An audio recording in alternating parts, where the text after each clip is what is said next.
तो जो आधी आबादी है उसमें जो गुंडे थे वही दुखी होंगे। अब बाकी सब लोग खुश है। मोदी जी और नीतीश जी का नेतृत्व सबको भाया है कि किसी दिन आप राष्ट्रीय जनता दल को ढूंढने निकलेंगे तो निरमा साबुन का जो प्रचार आता था ना कि ढूंढते रह जाओगे, वही स्थिति आरजेडी के लिए होने वाली है। आप देख रहे हैं रब्जी लाइव न्यूज। हमारे पीछे ये जो माहौल देख रहे हैं, खुशी का माहौल है। गोपालगंज जिले के बैकुंठपुर से अभी विधायक हमारे साथ बातचीत करने के लिए है। मिथिलेश तिवारी जी, कितनी खुशी मिल रही है, एनडीए को प्रचंड जीत हो गई। दीदी आपको खुशी है कि नहीं है सरकार बनने की? तो बिल्कुल। जब आप एक चीज़ बताइए, बिहार की आधी आबादी में आप हैं और आप खुश हैं, तो जो आधी आबादी है उसमें जो गुंडे थे वही दुखी होंगे। अब बाकी सब लोग खुश है।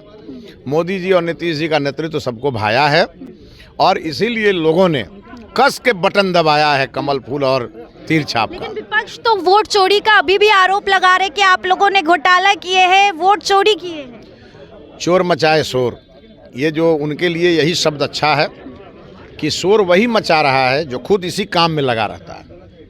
तो चोर मचाए शोर वाली कहावत चरितार्थ हो रही है।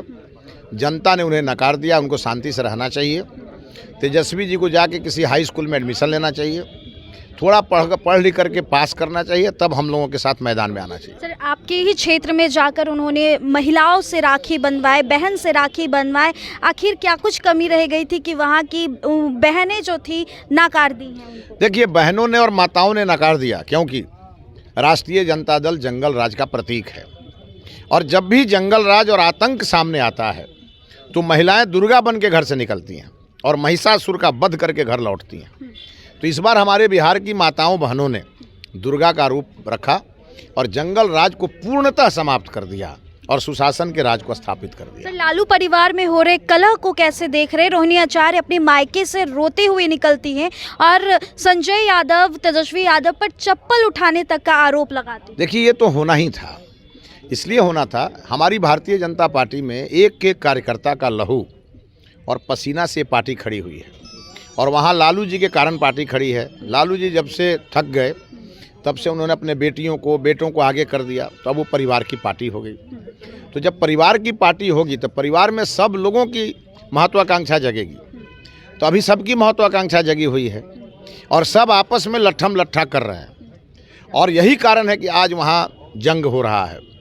और आप देखेंगे ऐसी स्थिति आ जाएगी कि किसी दिन आप राष्ट्रीय जनता दल को ढूंढने निकलेंगे तो निरमा साबुन का जो प्रचार आता था ना कि ढूंढते रह जाओगे, वही स्थिति आरजेडी के लिए होने वाली है। सर, मंत्रिमंडल विस्तार को लेकर क्या कहना चाहेंगे हमारे दर्शक? बहुत मजबूत मंत्रिमंडल बनेगा।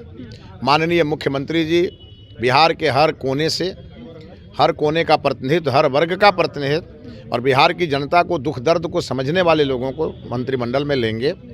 हमारे पार्टी के केंद्रीय नेतृत्व और बिहार का प्रदेश नेतृत्व लगातार इस पे काम कर रहा है और अच्छे मंत्रिमंडल का चेहरा सामने आया। सर, एक आखिरी सवाल लूंगी कि क्या बीजेपी से ही फिर से उप मुख्यमंत्री के चेहरे देखने को मिलेंगे? अब ये सब हमारा विषय नहीं है, ये सब हमारा केंद्रीय नेतृत्व, प्रदेश का नेतृत्व तय करेगा और जब वो चेहरे सामने आएंगे तो हम लोग उनका अभिनंदन करेंगे, स्वागत करेंगे। बहुत शुक्रिया सर। तो हमारे साथ बैकुंठपुर से विधायक मिथिलेश तिवारी जी खास बातचीत कर रहे थे। जिस तरीके से मंत्रिमंडल विस्तार हो या फिर विपक्ष में हो रहे घरों में कलह को लेकर के पूरी जानकारी दी इन्होंने। आप बने रहे हमारे साथ, तब तक के लिए बहुत बहुत शुक्रिया।